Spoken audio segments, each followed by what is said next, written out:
Brothers and sisters, I want to take this opportunity to talk to us about the concept of mission.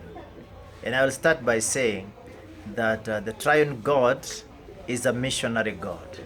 You know, mission is about reaching out to the unreached. There are people who need to be reached to, and it's not just reached to, but reached to with good news. And the good news is only found in God.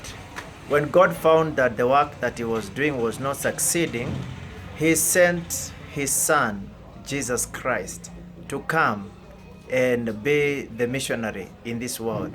He came all the way from heaven to reach to us.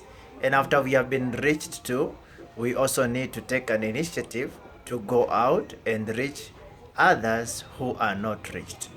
There has been like over 24 tribes in this country that have not been reached with the gospel. But the recent research reveals that even places where the gospel has been preached to, there has been a lot of people compromising with the gospel. So we still need to go back to the places where the gospel was preached, so that we can preach again and reach out to those people. Now, sometimes we want to go and reach out, but we must be sent. Sending number one, God must send you. He must put some unction inside you, convicting you on where you need to go and what you need to go and do. After God has sent you, then you need an organization that can send you to go and do mission. Sometimes people go even without an organization sending them, and then they look for an organization later. There is a concept that people come to believe that you need to be full-time in ministry. And full-time does not mean that you stop working. There are two people in the Bible we can think of. We can think of Paul and we can think of Peter. When Peter encountered Christ, he was told to follow him. And he left everything. He stopped what he was doing. He stopped to work. But Jesus did not tell him to stop work, although he told him, from now on, you will fish men. And so he stopped the business of fishing the fish, and he started fishing people.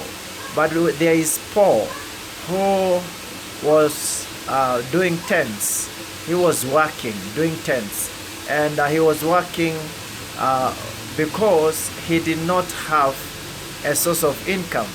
But when the church grew, he stopped working and he was supported by the church.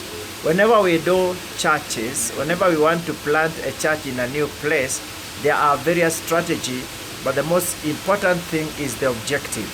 There are three objectives that you need to have whenever you are planting a church. You need to think that one day that church should be able to self-propagate. It should be able to preach the gospel by itself without your presence.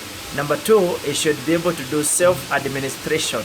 It should be able to administrate its staff without your presence. And number three, you need to think of self-support.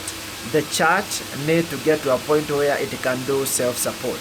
So if you are able to reach these three objectives, then you are succeeding in your mission. So every person who is doing a church, planting a church, must have these three objectives if ever your church will continue after you. I needed to tell us this way, that God does not hate people doing the business as they work, provided the business is not taking the part for the gospel, but the business will be used as a tool to support the gospel that you are preaching. So we need the business mindset so that we can continue doing the work of the kingdom. God bless you as you think about the concept of mission. This is yours, Reverend Philip. God bless you.